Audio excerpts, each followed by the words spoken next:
وہ اپنی حقیقت کو نہیں بھولا تھا اور ہمیشہ وہ اپنے خالق کے آگے سر تسلیم خم رہتا تھا۔ نیز یہ کہ تم اپنی ذرا ذرا سی حویلیوں اور باغیچوں کی بہار کو لازوال سمجھ بیٹھتے ہو، مگر وہ دنیا کی سب سے زیادہ مستحکم دیوار تحفظ بنا کر بھی یہی سمجھتا تھا کہ وہ اصل بھروسے کے لائق اللہ ہے، نہ کہ وہ دیوار۔ اللہ کی مرضی جب تک ہے یہ دیوار دشمنوں کو روکے رہے گی، اور جب اللہ کی مرضی ہوگی تو اس دیوار میں رخنوں اور شگافوں کے سوا کچھ باقی نہیں رہے گا۔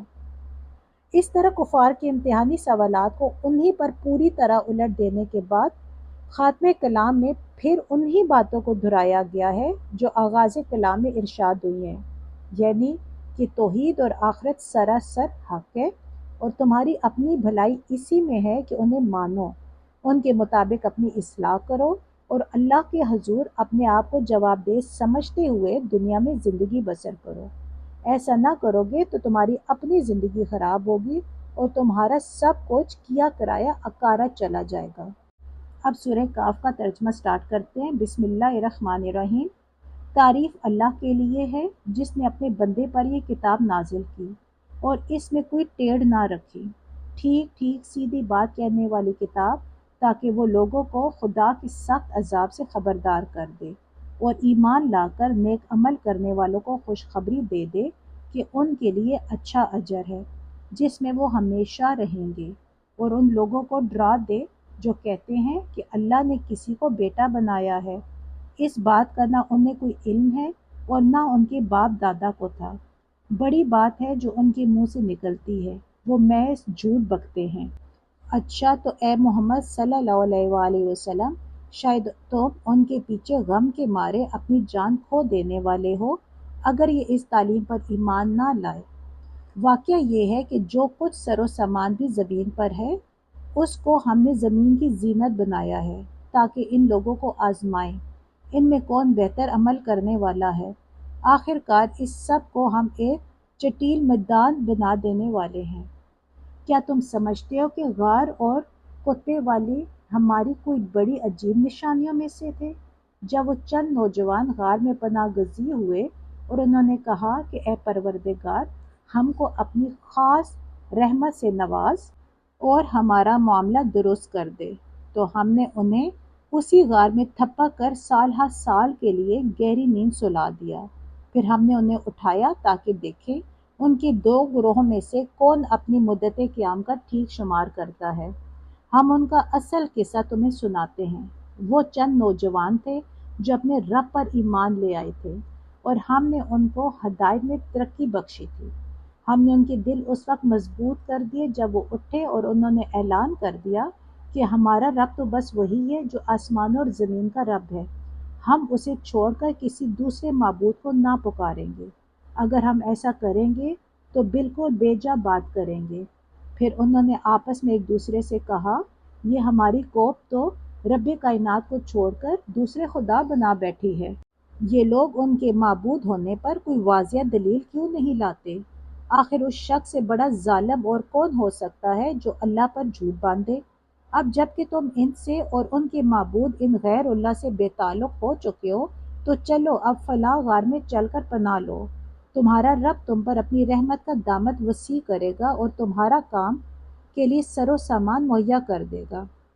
تم انہیں غار میں دیکھتے تو تمہیں یوں نظر آتا کہ سورج جب نکلتا ہے تو ان کے غار کو چھوڑ کر دائیں جانب چڑھ جاتا ہے اور جب غروب ہوتا ہے تو ان سے بچ کر بائیں جانب اتر جاتا ہے، اور وہ ہے کہ غار کے اندر ایک وسیع جگہ میں پڑے ہیں۔ یہ اللہ کی نشانیوں میں سے ایک ہے۔ جس کو اللہ ہدایت دے وہی ہدایت پانے والا ہے، اور جسے اللہ بھٹکا دے اس کے لیے تم کوئی ولی مرشد نہیں پا سکتے۔ تم انہیں دیکھ کر یہ سمجھتے کہ وہ جاگ رہے ہیں، حالانکہ وہ سو رہے تھے۔ ہم انہیں دائیں بائیں کروٹ دلواتے رہتے تھے اور ان کا کتا غار کے دہانے پر ہاتھ پھیلائے بیٹھا تھا۔ اگر تم کہیں جھانک کر انہیں دیکھتے تو الٹے پاؤں بھاگ کھڑے ہوتے اور تم پر ان کے نظارے سے دہشت بیٹھ جاتی۔ اور اسی عجیب کرشمے سے ہم نے انہیں اٹھا بٹھایا تاکہ ذرا آپس میں پوچھ گچھ کریں، ان میں سے ایک نے پوچھا، کہو کتنی دیر اس حال میں رہے؟ دوسروں نے کہا، شاید دن بھر یا اس سے کچھ کم رہے ہوں گے۔ پھر وہ بولے، اللہ ہی بہتر جانتا ہے کہ ہمارا کتنا وقت اس حالت میں گزرا۔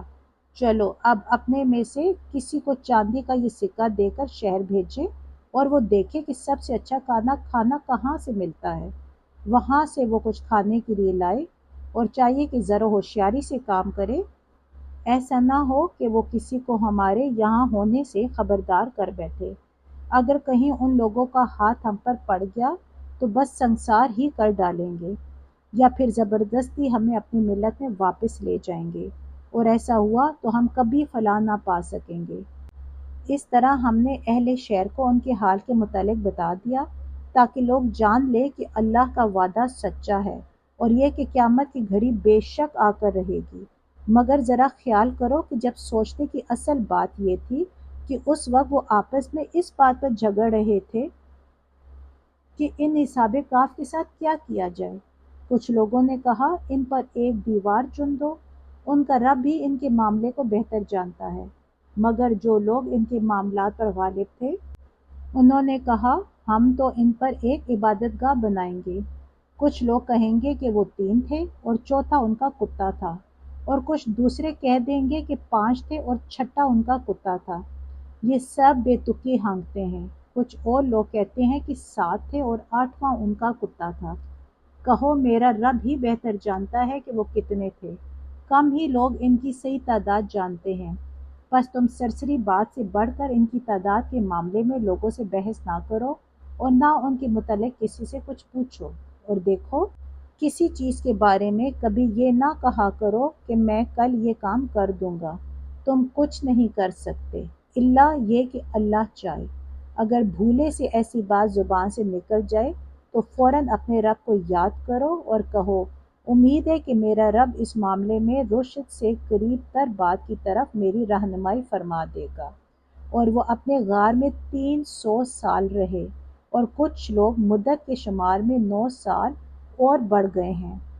تم کہو، اللہ ان کے قیام کی مدت زیادہ جانتا ہے۔ آسمانوں اور زمین کے سب پوشیدہ احوال اسی کو معلوم ہے۔ کیا خوب ہے وہ دیکھنے والا اور سننے والا۔ زمین اور آسمان کی مخلوقات کا کوئی خبر گیر اس کے سوا نہیں، اور وہ اپنی حکومت میں کسی کو شریک نہیں کرتا۔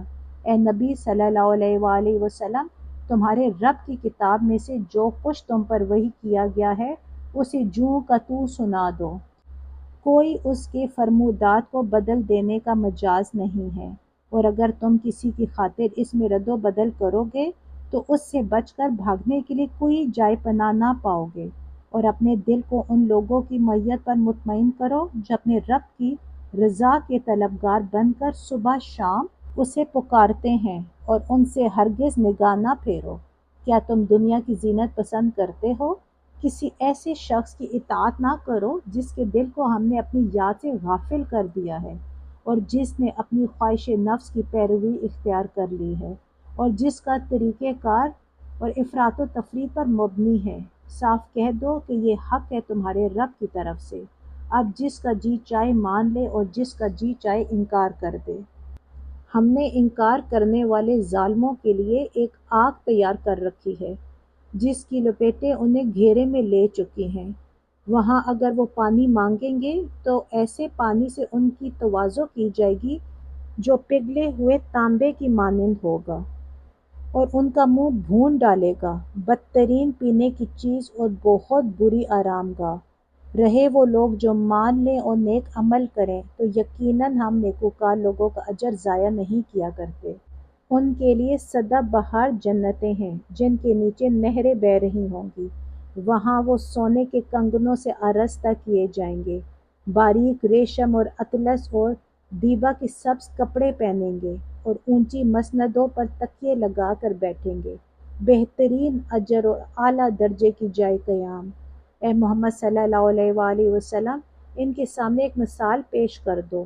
2 شخص تھے، ان میں سے ایک کو ہم نے انگور کے 2 باغ دیے اور ان کے گرد کھجور کے درختوں کی باڑ لگائی اور ان کے درمیان کاشت کی زمین رکھی۔ دونوں باغ خوب پھلے پھولے اور بارآور ہونے میں انہوں نے ذرا سی کسر بھی نہ چھوڑی، ان باغوں کے اندر ہم نے ایک نہر جاری کر دی اور اسے خوب نفع حاصل ہوا۔ یہ کچھ پا کر ایک دن وہ اپنے ہمسائے سے بات کرتے ہوئے بولا، میں تجھ سے زیادہ مالدار ہوں اور تجھ سے زیادہ طاقتور نفری رکھتا ہوں۔ پھر وہ اپنی جنت میں داخل ہوا اور اپنے نفس کے حق میں ظالم بن کر کہنے لگا، میں نہیں سمجھتا کہ یہ دولت کبھی فنا ہو جائے گی اور مجھے توقع نہیں کہ قیامت کی گھڑی کبھی آئے گی۔ تاہم اگر کبھی مجھے اپنے رب کے حضور پلٹایا بھی گیا تو ضرور اس سے بھی زیادہ شاندار جگہ پاؤں گا۔ اس کے ہمسائے نے گفتگو کرتے ہوئے اس سے کہا، کیا تو کفر کرتا ہے اس ذات سے جس نے تجھے مٹی سے اور پھر نطفے سے پیدا کیا اور تجھے ایک پورا آدمی بنا کھڑا کیا؟ رہا میں تو میرا رب تو وہی اللہ ہے اور میں اس کے ساتھ کسی کو شریک نہیں کرتا۔ اور جب تو اپنی جنت میں داخل ہو رہا تھا تو اس وقت تیری زبان سے یہ کیوں نہ نکلا کہ ما شاء اللہ لا قوت الا باللہ؟ اگر تو مجھے مال اور اولاد میں اپنے سے کمتر پا رہا ہے تو بعید نہیں کہ میرا رب مجھے تیری جنت سے بہتر عطا فرما دے اور تیری جنت پر آسمانوں سے کوئی آفت بھیج دے جس سے وہ صاف میدان بن کر رہ جائے یا اس کا پانی زمین میں اتر جائے اور پھر تو اسے کسی طرح نہ نکال سکے۔ آخرکار ہوا یہ کہ اس کا سارا ثمرہ مارا گیا اور وہ اپنے انگوروں کے باغ کو ٹیٹوؤں پر الٹا پڑا دے کر اپنی لگائی ہوئی لاگت پر ہاتھ ملتا رہ گیا اور کہنے لگا کہ کاش میں نے اپنے رب کے ساتھ کسی کو شریک نہ ٹھہرایا ہوتا۔ نہ ہوا اللہ کو چھوڑ کر اس کے پاس کوئی جتھا کہ اس کی مدد کرتا، اور نہ کر سکا وہ آپ ہی اس آفت کا مقابلہ۔ اس وقت معلوم ہوا کہ کارسازی کا اختیار خدائے برحق ہی کے لیے ہے۔ انعام وہی بہتر ہے جو وہ بخشے اور انجام وہی بخیر ہے جو وہ دکھائے۔ اے نبی صلی اللہ علیہ وآلہ وسلم، انہیں حیات دنیا کی حقیقت اس مثال سے سمجھاؤ کہ آج ہم نے آسمان سے پانی برسا دیا تو زمین کی پوت خوب گھنی ہو گئی اور کل وہی نباتات بھس بن کر رہ گئی جسے ہوائیں اڑائے لیے پھرتی ہیں۔ اللہ ہر چیز پر قدرت رکھتا ہے۔ یہ مال اور یہ اولاد محض دنیاوی زندگی کی ایک ہنگامی آرائش ہے۔ اصل میں تو باقی رہ جانے والی نیکیاں ہی تیرے رب کے نزدیک نتیجے کے لحاظ سے بہتر ہیں اور انہی سے اچھی امیدیں وابستہ کی جا سکتی ہیں۔ فکر اس دن کی ہونی چاہیے جب کہ ہم پہاڑوں کو چلائیں گے اور تم زمین کو بالکل برہنہ نہ پاؤ گے، اور ہم تمام انسانوں کو اس طرح گھیر کر جمع کریں گے کہ اگلوں پچھلوں میں سے ایک بھی نہ چھوٹے گا، اور سب کے سب تمہارے رب کے حضور صف در صف پیش کیے جائیں گے۔ لو دیکھ لو، آ گئے نا تم ہمارے پاس اسی طرح جیسا ہم نے تم کو پہلی بار پیدا کیا تھا۔ تم نے تو یہ سمجھا تھا کہ ہم نے تمہارے لیے کوئی وعدے کا وقت مقرر ہی نہیں کیا اور نامہ اعمال سامنے رکھ دیا جائے گا۔ اس وقت تم دیکھو گے کہ مجرم لوگ اپنی کتاب زندگی کے اندراجات سے ڈر رہے ہوں گے اور کہہ رہے ہوں گے کہ ہائے ہماری کم بختی، یہ کیسی کتاب ہے کہ ہماری کوئی چھوٹی بڑی حرکت ایسی نہیں رہی جو اس میں درج نہ ہو گئی ہو۔ جو کچھ انہوں نے کیا تھا وہ سب اپنے سامنے حاضر پائیں گے، اور تیرا رب کسی پر ذرا ظلم نہ کرے گا۔ یاد کرو جب ہم نے فرشتوں سے کہا کہ آدم علیہ السلام کو سجدہ کرو تو انہوں نے سجدہ کیا مگر ابلیس نے نہ کیا، وہ جنوں میں سے تھا، اسی لیے اپنے رب کے حکم کی اطاعت سے نکل گیا۔ اب کیا تم مجھے چھوڑ کر اس کو اور اس کی ذریت کو اپنا سرپرست بناتے ہو، حالانکہ وہ تمہارے دشمن ہے؟ بڑا ہی برا بدل ہے جسے ظالم لوگ اختیار کر رہے ہیں۔ میں نے آسمان اور زمین پیدا کرتے وقت ان کو نہیں بلایا تھا اور نہ خود ان کی اپنی تخلیق میں انہیں شریک کیا تھا۔ میرا یہ کام نہیں کہ گمراہ کرنے والوں کو اپنا مددگار بنایا کروں۔ پھر کیا کریں گے یہ لوگ اس روز جب کہ ان کا رب ان سے کہے گا کہ پکارو اب ان ہستیوں کو جنہیں تم میرا شریک سمجھ بیٹھے تھے۔ یہ ان کو پکاریں گے مگر وہ ان کی مدد کو نہ آئیں گے، اور ہم ان کے درمیان ایک ہی ہلاکت کا گڑھا مشترک کر دیں گے۔ سارے مجرم اس روز آگ دیکھیں گے اور سمجھ لیں گے کہ اب انہیں اس میں گرنا ہے، اور وہ اس سے بچنے کے لیے کوئی جائے پناہ نہ پائیں گے۔ ہم نے اس قرآن میں لوگوں کو طرح طرح سے سمجھایا، مگر انسان بڑا ہی جھگڑالو واقعہ ہوا ہے۔ ان کے سامنے جب ہدایت آئی تو اسے ماننے اور اپنے رب کے حضور معافی چاہنے سے آخر ان کو کس چیز نے روک دیا؟ اس کے سوا اور کچھ نہیں کہ وہ منتظر ہیں کہ ان کے ساتھ بھی وہی کچھ ہو جو پچھلی قوموں کے ساتھ ہو چکا ہے، یا یہ کہ وہ عذاب کو سامنے آتے دیکھ لیں۔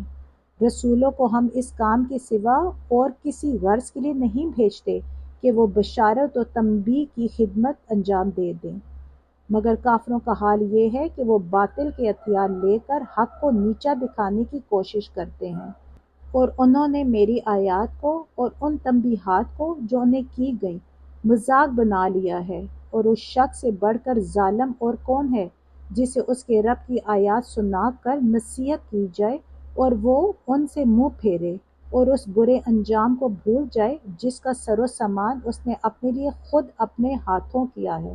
جن لوگوں نے یہ روش اختیار کی ہے ان کے دلوں پر ہم نے غلاف چڑھا دیے ہیں جو انہیں قرآن کی بات نہیں سمجھنے دیتے، اور ان کے کانوں میں ہم نے گرانی پیدا کر دی ہے۔ تم انہیں ہدایت کی طرف کتنا ہی بلاؤ، وہ اس حالت میں کبھی ہدایت نہ پائیں گے۔ تیرا رب بڑا درگزر کرنے والا اور رحیم ہے۔ وہ ان کے کرتوتوں پر انہیں پکڑنا چاہتا تو جلدی ہی عذاب بھیج دیتا، مگر ان کے لیے وعدے کا ایک وقت مقرر ہے اور وہ اس سے بچ کر بھاگ نکلنے کی کوئی راہ نہ پائیں گے۔ یہ عذاب رسیدہ بستیاں تمہارے سامنے موجود ہیں، انہوں نے جب ظلم کیا تو ہم نے انہیں ہلاک کر دیا، اور ان میں سے ہر ایک کی ہلاکت کے لیے ہم نے وقت مقرر کر رکھا تھا۔ ذرا ان کو وہ قصہ سناؤ جو موسیٰ علیہ السلام کو پیش آیا تھا، جبکہ موسیٰ علیہ السلام نے اپنے خادم سے کہا تھا کہ میں اپنا سفر ختم نہ کروں گا جب تک کہ دونوں دریاؤں کے سنگم پر نہ پہنچ جاؤں، ورنہ میں ایک زمانے دراز تک چلتا ہی رہوں گا۔ پس جب وہ ان کے سنگم پر پہنچے تو اپنی مچھلی سے غافل ہو گئے، اور وہ نکل کر اس طرح دریا میں چلی گئی جیسے کہ کوئی سرنگ لگی ہو۔ آگے جا کر موسیٰ علیہ السلام نے اپنے خادم سے کہا، لاؤ ہمارا ناشتہ، آج کے سفر میں تو ہم بری طرح تھک گئے ہیں۔ خادم نے کہا، آپ نے دیکھا یہ کیا ہوا؟ جب ہم اس چٹان کے پاس ٹھہرے ہوئے تھے اس وقت مجھے مچھلی کا خیال نہ رہا، اور شیطان نے مجھ کو ایسا غافل کر دیا کہ میں اس کا ذکر آپ سے کرنا بھول گیا۔ مچھلی تو عجیب طریقے سے نکل کر دریا میں چلی گئی۔ موسیٰ علیہ السلام نے کہا، اسی کی تو ہمیں تلاش تھی۔ چنانچہ وہ دونوں اپنے نقش قدم پر پھر واپس ہوئے، اور وہاں انہوں نے ہمارے بندوں میں سے ایک بندے کو پایا جسے ہم نے اپنی رحمت سے نوازا تھا اور اپنی طرف سے ایک خاص علم عطا کیا تھا۔ موسیٰ علیہ السلام نے اس سے کہا، کیا میں آپ کے ساتھ رہ سکتا ہوں تاکہ آپ مجھے بھی اس دانش کی تعلیم دیں جو آپ کو سکھائی گئی ہے؟ اس نے جواب دیا، آپ میرے ساتھ صبر نہیں کر سکتے، اور جس چیز کی آپ کو خبر نہ ہو آخر آپ اس پر صبر کر بھی کیسے سکتے ہیں؟ موسیٰ علیہ السلام نے کہا، انشاءاللہ آپ مجھے صابر پائیں گے اور میں کسی معاملے میں آپ کی نافرمانی نہ کروں گا۔ اس نے کہا، اچھا، اگر آپ میرے ساتھ چلتے ہیں تو مجھ سے کوئی بات نہ پوچھیں جب تک کہ میں خود اس کا آپ سے ذکر نہ کروں۔ اب وہ دونوں روانہ ہوئے، یہاں تک کہ جب وہ ایک کشتی پر سوار ہو گئے تو اس شخص نے کشتی میں شگاف ڈال دیا۔ موسیٰ علیہ السلام نے کہا، آپ نے اس میں شگاف ڈال دیا تاکہ سب کشتی والوں کو ڈبو دیں؟ یہ تو آپ نے ایک سخت حرکت کر ڈالی۔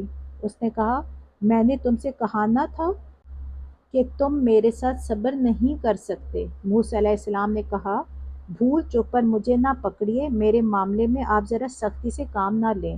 پھر وہ دونوں چلے یہاں تک کہ ان کو ایک لڑکا ملا اور اس شخص نے اسے قتل کر دیا۔ موسیٰ علیہ السلام نے کہا، آپ نے ایک بے گناہ کی جان لے لی، حالانکہ اس نے کسی کا خون نہ کیا تھا۔ یہ کام تو آپ نے بہت ہی برا کیا۔ اس نے کہا، میں نے تم سے کہا نہ تھا کہ تم میرے ساتھ صبر نہیں کر سکتے؟ موسیٰ علیہ السلام نے کہا، اس کے بعد اگر میں آپ سے کچھ پوچھوں تو آپ مجھے ساتھ نہ رکھیں، لیجئے اب تو میری طرف سے آپ کو عذر مل گیا۔ پھر وہ آگے چلے یہاں تک کہ ایک بستی میں پہنچے اور وہاں کے لوگوں سے کھانا مانگا، مگر انہوں نے ان دونوں کو ضیافت سے انکار کر دیا۔ وہاں انہوں نے ایک دیوار دیکھی جو تقریباً گرنا ہی جا رہی تھی۔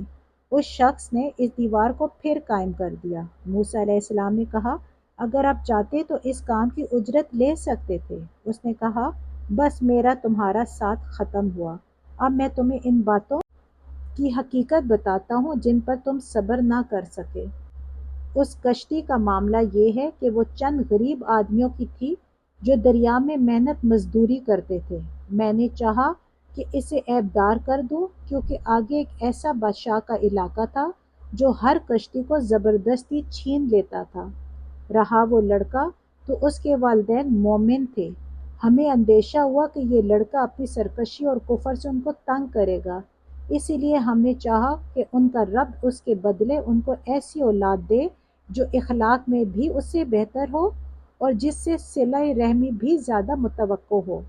اور یہ اس دیوار کا معاملہ یہ ہے کہ یہ 2 یتیم لڑکوں کی ہے جو اس شہر میں رہتے ہیں۔ اس دیوار کے نیچے ان بچوں کے لیے ایک خزانہ مدفون ہے اور ان کا باپ ایک نیک آدمی تھا، اس لیے تمہارے رب نے چاہا کہ یہ دونوں بچے بالغ ہوں اور اپنا خزانہ نکال لیں۔ یہ تمہارے رب کی رحمت کی بنا پر کیا گیا ہے، میں نے کچھ اپنے اختیار سے نہیں کر دیا۔ یہ ہے حقیقت ان باتوں کی جن پر تم صبر نہ کر سکے۔ اور اے محمد صلی اللہ علیہ وآلہ وسلم، یہ لوگ تم سے ذوالقرنین کے بارے میں پوچھتے ہیں، ان سے کہو میں ان کا کچھ حال تم کو سناتا ہوں۔ ہم نے اس کو زمین میں اقتدار عطا کر رکھا تھا اور اسے ہر قسم کے اسباب و وسائل بخشے تھے۔ اس نے پہلے مغرب کی طرف ایک مہم کا سر و سامان کیا، حتیٰ کہ جب وہ غروب آفتاب کی حد تک پہنچ گیا تو اس نے سورج کو ایک کالے پانی میں ڈوبتے دیکھا اور وہاں اسے ایک قوم ملی۔ ہم نے کہا اے ذوالقرنین، تجھے یہ مقدرت بھی حاصل ہے کہ ان کو تکلیف پہنچائے اور یہ بھی کہ ان کے ساتھ نیک رویہ اختیار کرے۔ اس نے کہا جو ان میں سے ظلم کرے گا ہم اس کو سزا دیں گے، پھر وہ اپنے رب کی طرف پلٹایا جائے گا اور وہ اسے اور زیادہ سخت عذاب دے گا، اور جو ان میں سے ایمان لائے گا اور نیک عمل کرے گا اس کے لیے اچھی جزا ہے اور ہم اس کو نرم احکام دیں گے۔ پھر اس نے ایک دوسری مہم کی تیاری کی، یہاں تک کہ طلوع آفتاب کی حد تک جا پہنچا۔ وہاں اس نے دیکھا کہ سورج ایک ایسی قوم پر طلوع ہو رہا ہے جس کے لیے دھوپ سے بچنے کا کوئی سامان ہم نے نہیں کیا ہے۔ یہ حال تھا ان کا، اور ذوالقرنین کے پاس جو کچھ تھا اسے ہم جانتے تھے۔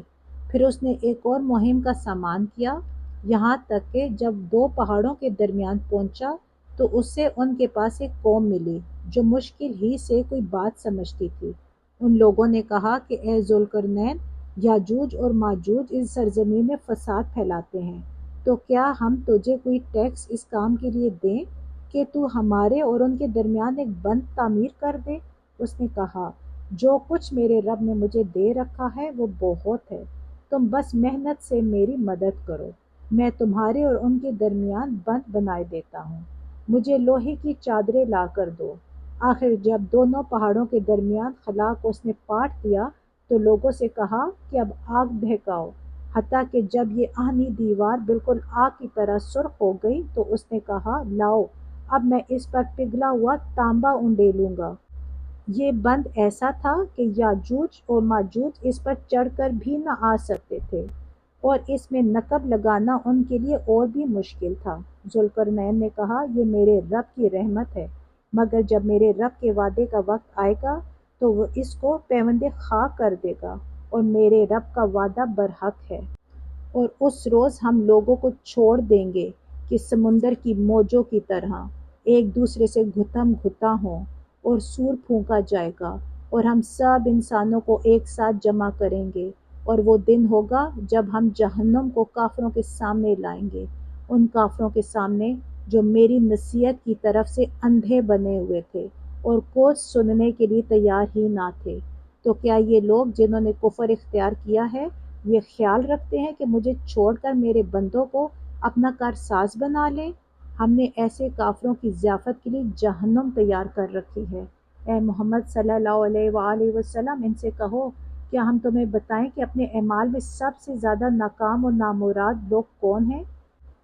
وہ کہ دنیا کی زندگی میں جن کی ساری کوششیں اور جدوجہد راہ راست سے بھٹکی رہی اور وہ سمجھتے رہے کہ وہ سب کچھ ٹھیک کر رہے ہیں۔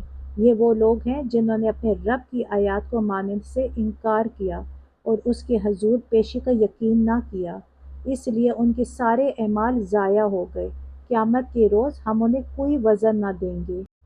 ان کی جزا جہنم ہے اس کفر کے بدلے جو انہوں نے کیا اور اس مذاق کی پاداش میں جو وہ میری آیات اور میرے رسولوں کے ساتھ کرتے رہے۔ البتہ وہ لوگ جو ایمان لائے اور جنہوں نے نیک عمل کیے ان کی میزبانی کے لیے فردوس کے باغ ہوں گے جن میں وہ ہمیشہ رہیں گے اور کبھی اس جگہ سے نکل کر کہیں جانے کا ان کا جی نہ چاہے گا۔ اے محمد صلی اللہ علیہ وآلہ وسلم، کہو کہ اگر سمندر میرے رب کی باتیں لکھنے کے لیے روشنائی بن جائے تو وہ ختم ہو جائے گی، مگر میرے رب کی باتیں ختم نہ ہوں، بلکہ اگر اتنی ہی روشنائی ہم اور لے آئیں تو وہ بھی کفایت نہ کرے۔ اے محمد صلی اللہ علیہ وآلہ وسلم، کہو کہ میں تو ایک انسان ہوں تم ہی جیسا، میری طرف وحی کی جاتی ہے کہ تمہارا خدا بس ایک ہی خدا ہے۔ پس جو کوئی اپنے رب کی ملاقات کو امیدوار ہو اسے چاہیے کہ نیک عمل کرے اور بندگی میں اپنے رب کے ساتھ کسی اور کو شریک نہ کرے۔ الحمدللہ سورہ کاف کی ٹرانسلیشن ختم ہو گئی ہے۔ اللہ تعالیٰ سے دعا ہے کہ یہ اللہ کے دین کے راستے میں چھوٹی سی ہماری کوشش ہے، اللہ تعالیٰ اس کو اپنی بارگاہ میں قبول فرمائے۔ میرے لیے، آپ سب کے لیے، اسپیشلی ہمارے والدین کے لیے اسے صدقہ جاریہ بنائے، اور اللہ سے دعا ہے کہ میرے بولنے میں یا سمجھانے میں اگر کوئی غلطی ہو گئی ہو، کوئی لفظ یا کوئی سینٹنس غلط نکل گیا ہو، تو اللہ تعالیٰ مجھے معاف فرمائے اور ہم سب کے علموں میں اضافہ کرے۔ آمین۔ السلام علیکم ورحمۃ اللہ وبرکاتہ۔